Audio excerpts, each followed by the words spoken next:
Good morning and welcome to Torah study today, Wednesday. Today is October 21st as we go behind the scenes and learn about an interesting conversation that God has with Moses, one which was not intended for our ears, but the Talmud shares with us what was going on.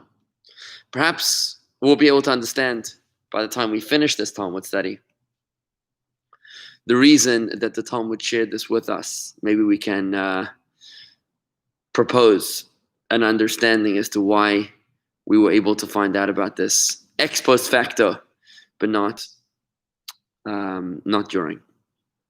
If you have the book of Talmud, we're studying this book. It's called the Ein Yaakov by Art Scroll Publishers. And we're in the Tractate of Brachos, which is the first volume of the Talmud. If you have the book, I'm on page 145 is where we're up to. We've started this from the very beginning, and we're page 145. So let's go straight to it. If you don't have the book, just follow along, listen along with me. The Gemara interprets another verse relating to the Egyptian exile. When God appeared to Moses at the burning bush, and commanded him to go to Pharaoh and redeem the Jewish people, Moses asks God a question, and God responds. This dialogue is recorded enigmatically in the Torah, in Shemos, the book of Exodus, chapter 3, verses 13 and 14. Here's how the Torah records the conversation. Moses, this is at the burning bush. Moses said to Hashem, "Behold, when I come to the children of Israel and I say to them, the God of your forefathers has sent me to you, and they say to me, what is his name? What shall I say to them?" Remember that the Jewish people had been slaves in Egypt now for 210 years of suffering and persecution. Of those 210 years, 86 years were brutal persecution. The first 100 and something years were relatively comfortable. But they'd been there for at least 2 generations of absolute torture and slavery. They weren't exactly familiar with their God at this point, at least not with their God being able to protect them. And the nature of this question was, all right, the Jews are going to ask me, what's your name? I'm going to tell them God has sent me to liberate you. And they're going to say, what's his name? The meaning of that question is, what's his nature? Where was this God for the past 86 or 210 years? I mean, it's great that he's here now, but where's he been? What's his name? What's his nature? What's his character? What's his MO? So what does God respond? Verse 14. And Hashem said to Moshe, I shall be as I shall be. Talk about enigmatic. Mysterious indeed. I shall be as I shall be.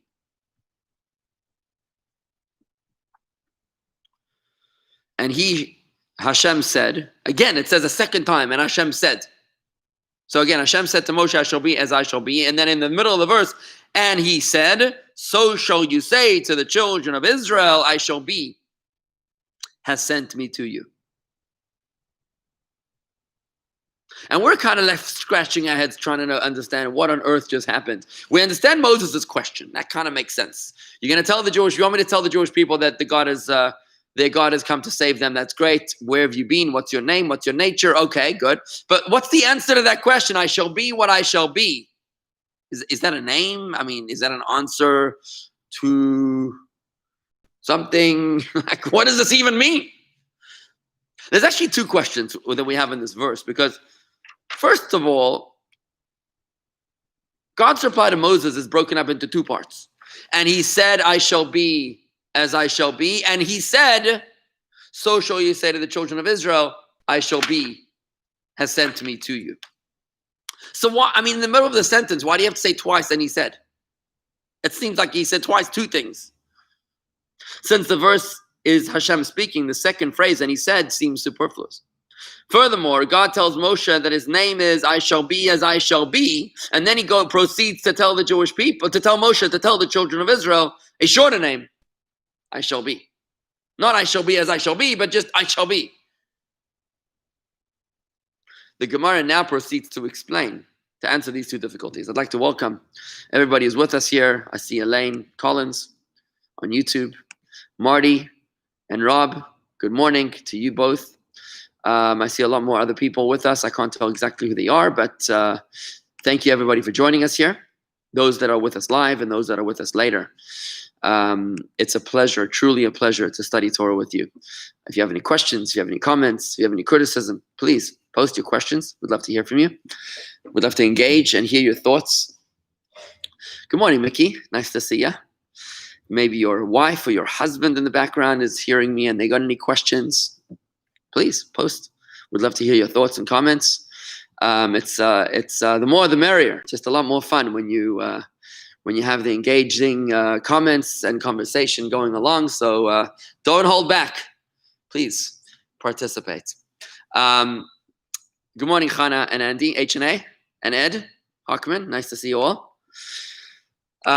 Okay, so we've got this enigmatic conversation which is going on. We've got to understand what's going on. I think Moses' question makes a lot of sense. God's answer is utterly mystifying. What kind of name is that? I shall be as I shall be. This is God's name, by the way, in Hebrew. It's one word, Eheyeh. Eheyeh. Sounds a lot like the four-letter name of God that we're not allowed to pronounce. The name that we call Havaya. The Yud and then the Hey and then the Vav and the Hey. We're not allowed to pronounce that name ever. We pronounce it by rearranging the letters as Havaya. So Eheyeh means I will be. It sounds a lot like Havaya. Remember, the word Havaya is made of three words: past, present, and future. Haya, Hoveh, and Yihiyeh. You put all three of those together into one word, it becomes the name Havaya, which is the name of God, the way God is supernatural. Limited to time, not limited to space. When you speak of God performing miracles, just shattering the laws of nature, we speak about the name Havaya, as opposed to when God is operating through the veil of nature, through the laws of nature, when we call him Elohim. We've spoken about this previously. This is the meditation of Shema Yisrael. Havaya Elokeinu. We say Shema Yisrael, the hero Israel. Havaya and Elokeinu is one and the same. There's only one God, the God of nature and the God of the miraculous. The God who shatters the laws of nature and the God who nurtures us through nature is the same God. Mother Nature and Hashem is the same exact thing. So Havaya and Eheyeh is obviously very, very similar. But what's going on over here? There's a lot more than meets the eye. The answer is going to be like this. The reason why God says twice in the verse, and he said, is because there were two statements here. One was a statement only to Moses, and the other one was a statement for the Jewish people, for the public release. To you, Moses, you want to know who I am. I'm going to tell you who I am. I will be as I shall be. That's the answer to you, internal memo. But what you should tell the Jewish people, and he said a second time, this is what you should say to the children of Israel, I shall be. Just I shall be. Not I shall be as I shall be, but just Eheyeh once, I shall be. The reason is because God was really saying to Moses like this. He said, look, you're never going to be able to understand me. You, mortal, finite creature, will never be able to understand me.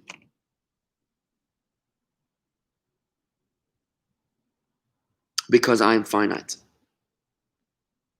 And I am immortal. You will never be able to understand me moving forward. But when Moses asked of God to show him, to let him see him, in a different part of the Torah, it says that God said, you can see you can see my back. Another very enigmatic, anthropomorphic conversation, which metaphorically meant that you cannot understand me in real time, but you can understand me in retrospect, from behind. So when you look back at history, that's when things fall into perspective. Let's talk about the Holocaust for a second, okay? Talk about the Holocaust and you say, where was God during the Holocaust? It's a very, very painful question. During the Holocaust, it's impossible to even have the conversation. Like, where is God? But 75 years later, in 2020, we look back and we say, where was God in the Holocaust? I'll tell you, it was there. The fact that we rebounded so incredibly powerfully, the fact that we've created such an incredible country, independent, the fact that we've not only built an independent country in Israel, but we've reestablished ourselves literally in every country in the world almost, where we've risen to the highest echelons of power and influence and affluence. I think that's the presence of God. That's the blessing of God. We still don't understand why he did it the way he did it, but we certainly see its presence. You cannot deny the presence of God. How a people can go from the lowest 1% of humanity to the highest 1% of humanity in 75 years, less, is unthinkable. It's unthinkable unless you have a divine blessing. So when we look in retrospect, we say, okay, I have to admit, if you're being intellectually honest and not emotionally charged, you'll have to admit that God is blessing us along this way. I still don't understand why he did what he did. But in retrospect, I can sort of I can sense that his presence is here. So when we look back and we say, Moses asked, what's your name? What's your nature? I'm going to have to tell them. Tell them I shall be. I am an enigma. You cannot fathom me. And just like you cannot fathom me in this exile, I shall be as I shall be. So too you shall not be able to fathom me in the future exiles. And Moses says, God, 1 second, please, let's not overwhelm them. How about we cross each bridge as we get there? Do we really have to tell them about future suffering now as well? They have enough on their plate right now. And that's when God says, no. There's an internal memo. I tell you, Moses, I shall be as I shall be, that just like you cannot fathom me as an enigma in this exile, so too you will not be able to fathom me in future exiles. However, for them, and he said to tell the children of Israel, tell them I shall be. Only I shall be, not I shall be as I shall be. Just once, I shall be. Tell them that in this exile, I am an enigma. You cannot fathom me. I'm hoping this is making sense to you guys. Please let me know. Hi, Ron. Welcome to YouTube. If not, let me know. Let's take a look at this idea inside the Talmud. So again, if you have the book, I'm on page 146. If you don't, just listen along. The Gemara explains the answer to these challenges, to these problems. Here goes. I shall be as I shall be. The Holy One, blessed be he, said to Moses, go and say to Israel, I was and I shall continue to be with you in this subjugation in Egypt. This is the meaning of I shall be. And I shall be with you in your subjugation in future exiles. This is the meaning of as I shall be. Moses assumed that God wanted him to repeat his full name, which hence said future exiles to the children of Israel. So he said before him, Master of the universe, is it enough? It is enough to have to suffer the pain of misfortune at the time it actually arrives.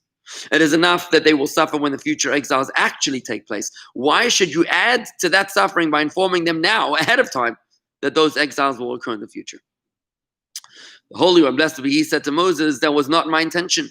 I did not intend for you to repeat to them the longer name that alludes to future exiles. Rather, go and tell them, I shall be has sent me to you. Just I shall be has sent me to you. Don't tell them anything about future exiles, for this name refers only to the enigma of the current exile. Let's take a look at the comments coming in. Mickey, is this tense in God's statement? Is the tense in God's statement past, present, or future? Future. Yeah, I shall be, Mickey. Future tense. And God said to Moshe, I shall be as I shall be. I mean, it's a future tense word. I mean, clearly. Rob Berger disagrees. Sorry, just say you don't understand the Holocaust. That's what I said. Rob, I said I do not understand the Holocaust. Please do not misinterpret. I do not condone the Holocaust. I myself am a child of Holocaust survivors. I consider myself a Holocaust survivor. I do not condone the Holocaust. I do not justify God's behavior in the Holocaust. But I am saying that to the question of where was God in the Holocaust, clearly he's still with us. Clearly. That's what I'm saying. How it works, I have no idea. I'm going to read the rest. Okay. Just say you don't understand the Holocaust. Don't try to find the good that 6 million were killed instead of 12 million. I'm not. Rob, I'm not, truly. I am not trying to justify why 6 million was a good thing. God forbid. Horrible. Terrible. Absolutely not. I would never say such a thing. And I'm glad you brought that point up because I want to make sure that I'm not being portrayed as God's defense attorney. I'm not here to say he actually did a good thing because it could have been worse. I'm not saying that. Not at all. I demand from God, we want Mashiach now, enough of the suffering, enough of the exile, enough of the testing, enough of the enigmas. Just lift the veil, reveal yourself. Let's consummate this marriage between us and God in the most beautiful intimacy with the coming of Mashiach. That is my call to God. Dean and Dan, good morning that you are here. Miriam from New York, wonderful. And Robert, I hope that I've respectfully addressed your very poignant point. It's not easy. But what God is telling Moses, the people of Israel are going to ask you, what's my name? They're going to ask you, what's my nature? They're going to ask you, where have I been? Why did I suddenly wake up now? Tell them, I shall be. I am unfathomable. I do as I do, whether or not you understand. I be as I am. I go my way. I do my thing is what I shall be means. I do my thing, regardless of your ability to understand. And maybe in the future you'll understand. Maybe. Maybe not. And that's my point. So as we look at our own Egyptian slavery, which is the Holocaust of our generation, wasn't that very long ago, as we look at suffering in our times, as we look at the pandemic that we're going through, we also are forced to say, I don't understand. God, I don't understand why you're doing this. What kind of God would do this? Obviously not a God that I can fathom. That's what God is telling us. Don't even try, because you cannot fathom my depth. Why would God make us ill? Why would he give us struggles and challenges? Yes, Chabad philosophy gives us tremendous insight, some of which I'm writing these days and I'm trying to turn into a meditation. But the essence of what's going on, we don't understand. And we can never truly understand. And that's what God is answering Moses. I shall be as I shall be. And this is not the only time it's going to happen. It's going to happen many more times in the future. But don't tell them that right now. I don't want them to know this right now, as Moses agreed. And he tells them right now, just tell them I shall be only in this exile. Why did the Talmud release this information, which was privy only to Moses? Why are we now allowed to know it? I guess because we've suffered so much. I guess after we left Egypt, it's okay to release this information. After a certain, what do they call it, statute of limitation or something, we're now allowed to release this information because we've already suffered, we've already experienced it. So now at least we can know that God said already back then that he's going to be with us also in future sufferings. And he was talking about the Holocaust too. When God spoke to Moses and he said, I shall be as I shall be, what do you think he was talking about? He was talking about all the future suffering of the people, including the Holocaust and your personal struggle too. I know it's painful. I know you feel lonely, says God. But I'm there and you'll understand maybe later, but not now. You'll never understand in the present. You'll never be able to understand in the present tense. Rob, a survivor of the Holocaust, dies in his 90s. He goes to heaven and he meets God. The Holocaust survivor tells God a joke about the Holocaust. God says, I don't find that funny. The Holocaust survivor says, I guess you had to be there. A very deep reflection. Thank you, Rob, for sharing that with us. Far from a joke, a very painful reality. Thank you for sharing that with us, Rob. But the point is that God is there. And yes, God was there. How that makes sense? No idea. And he told us, don't even try. My name is I shall be in the future tense. You're never going to be able to understand. So the Holocaust survivor standing before God, Rob, in his perception, God wasn't there. But God, who is the master of the universe, the creator, the infinite, he has a whole different level of understanding. And just like a 3-year-old who thinks that Albert Einstein is an idiot because he's not giving him the candy that he wants, so too, when we think that God is evil or callous or indifferent, we're like the 3-year-old who thinks that Albert Einstein is an idiot because we just are not even on anywhere near his wavelength. We don't reach the ankles of God. Because God is God. God is infinite. And that's the answer. It's something to meditate upon, friends. Don't think that this is something you just take with you and go. It's not a grab and go kind of a piece of wisdom. This is something which you need to percolate on and meditate. God is saying, I'm an enigma. Think of these words. I shall be. You cannot fathom me in the present tense. Only maybe in the future. And even then not. Andy, why not get to the point? We are minute, finite, fleeting creatures whose brain and ability to understand cannot compare with the eternal, infinite Ein Sof. The very idea that God needs to make sense to us is nonsense. Andy, beautiful. That's exactly the point. Gut gesagt. Andy, what would I do without you? Thank you for sharing that so clearly. What a beautiful point. I want to read that one more time just for the people on the YouTube forum that don't see the Facebook entries. So Andy said, why not get to the point? We are minute, finite, fleeting creatures whose brain and ability to understand cannot compare with the eternal, infinite Ein Sof. The very idea that God needs to make sense to us is nonsense. Not only, Andy, is it nonsense, it's arrogant. And a fundamental misunderstanding of our place in the universe. Like I often use the metaphor of a chess piece, indignantly declaring to its fellow chess piece, there cannot be a chess master. Because if there was a chess master, then why would he have sacrificed me or the other piece? And it's obviously a profound misunderstanding of the chess piece, of his own place. You are a chess piece. You're not the chess master. If you would understand, you probably would have been the chess master yourself.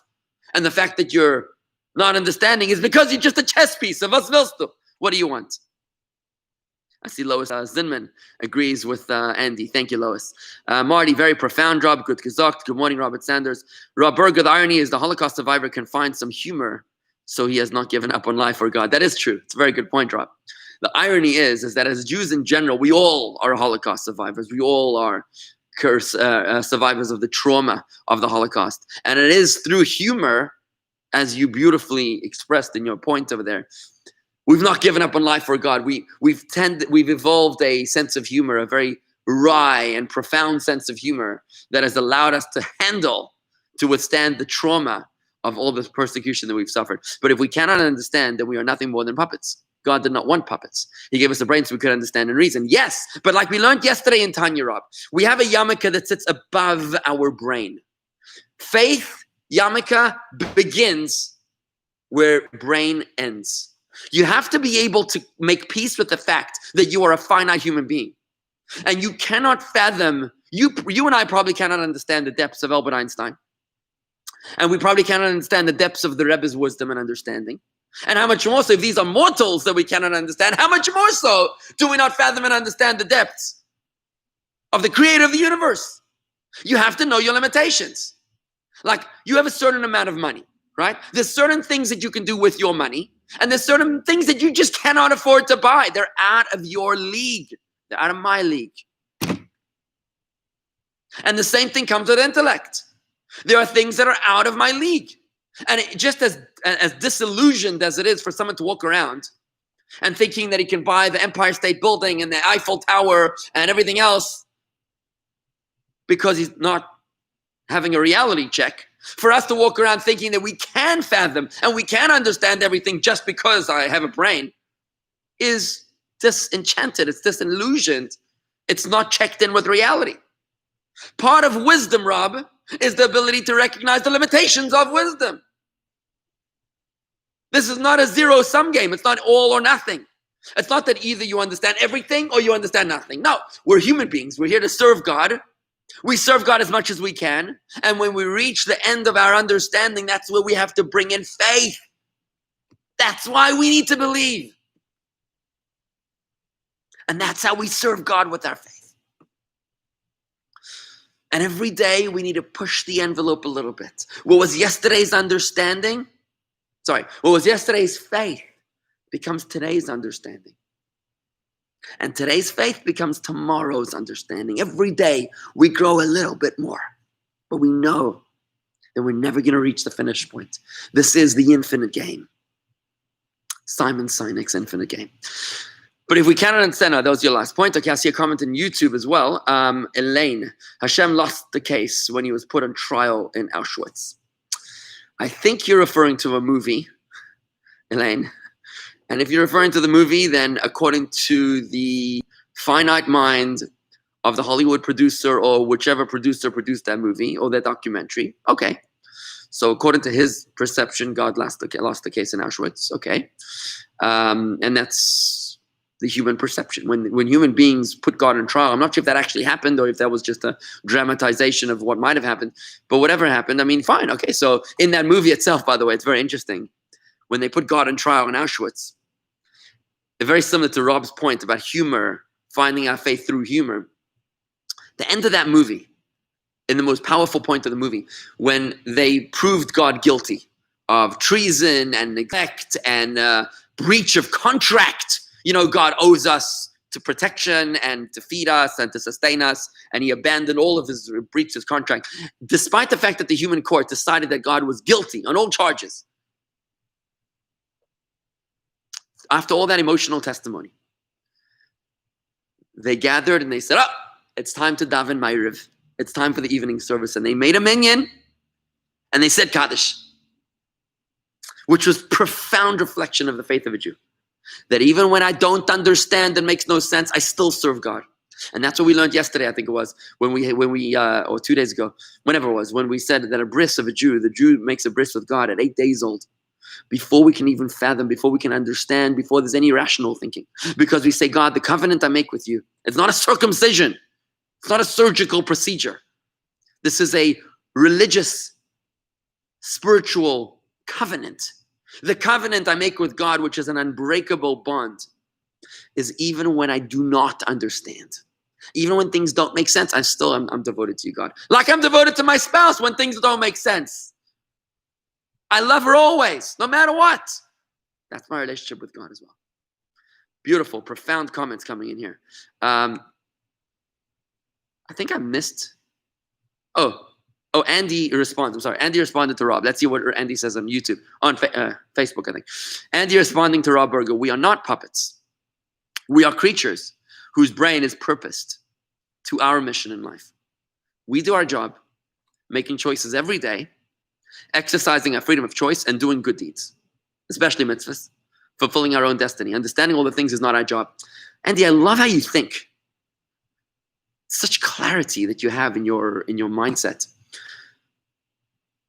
Who said that it's our job to understand everything? Why? We're here, we're put into this world, we learned in Tanya, to engage this physical world and to sanctify this physical world by doing mitzvahs. Choose to eat for lunch today something kosher, make a blessing on it, and you've sanctified your digestive system. You've sanctified the cow or the cheese or the milk or whatever that you ate. Study Torah right now on your computer screen. You're sanctifying the internet right now, YouTube, which is so filled with garbage right now, political mud baths, whatever you want to call it. Facebook, which is so full of nasty contempt. Right now, we're sanctifying the YouTube and the Facebook channels because you and I are studying Torah on it. That's what we've been put into this world for. Now, can you and I be on YouTube if we don't understand how YouTube works? Rob, do you know where YouTube is storing this video? Do you know how the internet takes me in live and brings me to you and your comment comes to me? Does any of this make sense to you? How YouTube and Facebook and the internet works? I don't have a clue how that works. But guess what? I roll with the punches and I'm here. And I recognize my disability, my limitation. I'm not an electrical engineer. I'm not a social media expert. I'm not whatever, not a YouTube expert. But whatever, I log in and I do my thing and I check out and I'm done. I don't say, well, if I don't understand how the YouTube works, then I'm not going to use it. Some people will say, well, Rabbi, if I don't understand how tefillin works, I'm never going to lay tefillin. Who comes up with such a twisted mindset? Where does this come from? Somebody once said to the Rebbe, they won't lay tefillin until they understand how tefillin works. So the Rebbe said, I'm assuming you didn't eat breakfast because you don't understand how the digestive system works. Of course you ate breakfast because you're being a hypocrite. When it comes to making yourself feel good, you'll do whatever it takes. But when it comes to things that you're not so comfortable with, you don't want to do them. When your doctor tells you to take a surgery or to change your diet or change your habits, you don't understand all of medicine either, but you follow orders. Hopefully. Same thing over here. We don't have to understand everything. It's not, and that's, by the way, this is the idea that I said in the Tanya class. I think you were there, Rob, the other day. When we were learning Tanya, and we said, what we learned in chapter 39 of Tanya as we were introduced to the world of Atzilus, the highest world, the world of emanation, which is higher than the world of creation, the world of intellect. We learned that intellect is not the paradigm. There is a world higher than intellect. Our social culture, social thinking idolizes intellect. If I understand it, it's good. If I don't understand it, it's bad. What Tanya teaches us is that our intellect is a tool, but it is not the be-all and end-all. It is merely a tool, like ocean. It's a garment of expression, but doesn't define me. And even when I don't understand, I'm still connected. Beautiful, beautiful conversation going on over here, guys. I thank you all for joining me in this idea. Very powerful. And let's call it a day right here. I'm going to stop right over here. So thank you very much for joining me in this very powerful conversation. I want you to leave you with that meditation. The name of God is Ehyeh, I shall be. Think about what that means. I shall be. You can never understand me in the present tense only in the future. Only in hindsight are things going to start falling into place. And like Elaine just said, humility is the prerequisite. Humility is the prerequisite, a beautiful point. If you're coming in arrogant, I need to understand. But if you're coming in humble, then even if I don't understand, I'm okay. I understand. That's my faith. Don't forget, friends, to invite everybody tonight to a beautiful presentation, a very humorous presentation by the Chabad Rabbi of Montana, Rabbi Chaim Brook, who runs the Chabad of Montana. He has 5 adopted children together with his wife, Chavi, and one of them is actually black. It's a Chabad biracial adopted family. Beautiful, beautiful family. And there was a whole documentary made about them. You can take a look at it at therabbigoeswest.com. therabbiesgoeswest.com. So if you want to check out the trailer, it's very cool, very fun presentation. We'll be speaking to Rabbi Chaim Brook tonight at 8:30 on Zoom. That's jewishgardens.com/Zoom, jewishgardens.com/Zoom. Tonight at 8:30, please bring your friends, invite your friends from around the whole world. Everybody's welcome to join us. And also don't forget, today is the big board meeting at the public school board. The school board of Palm Beach County. They're going to be voting to reverse the reinstatement of the Holocaust denying principle.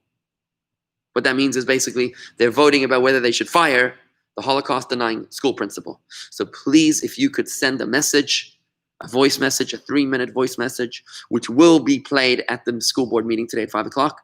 If you leave the voice message today before noon, or you can come to the board meeting at 5 o'clock. I sent all that information on Facebook. It's on our Facebook page, facebook.com/Jewish Gardens. That's facebook.com/Jewish Gardens. You got all those phone numbers and email addresses to please make a difference today. I will be there today. I'm taking a Holocaust survivor with me. Elliot Fixler from our community is going to be speaking. He's a brilliant orator, and we're looking forward to making an impact on that presentation. Mickey, but even if we don't understand, shouldn't we strive to comprehend and understand? Yes, strive. Key word being strive. We should strive to understand the pursuit of happiness. Just because life, liberty, and the pursuit of happiness, right? Just because we don't reach happiness, does that mean that we should just give up the journey for the pursuit for happiness? No, we got to keep on trying. We got to keep on trying. We know our whole lives we're going to be in pursuit of happiness. And when I reach moments of happiness, I'm going to fall back down again, and I'm going to have to climb back up and try again. My whole life is a pursuit of happiness. My whole life as well is a pursuit of godly wisdom. Thank you very much, everybody. Thank you, Mickey. Thank you, everybody, for joining me for this very insightful, very thought-provoking conversation. And I'm grateful to Rob, to Mickey, to Andy, to Chana, Elaine, to Lois, to Ron, to everybody in this group, to Marty, everybody who's commenting here. Really great to hear from everybody, and to leave Torah class like we did in the good old days, a little upset. To leave a Torah class a little upset, that means we touched something deep. That's a good sign, right? You never want to leave a Torah class just, untouched. If you're a little shaken, if you're a little upset, it's a good sign. It means you got what to think about. It means we touched something deep. We touched the chord, and we got a lot to meditate upon. Thank you very much, everybody. Have a wonderful day. Shalom. Take care and be well. See you tomorrow and tonight.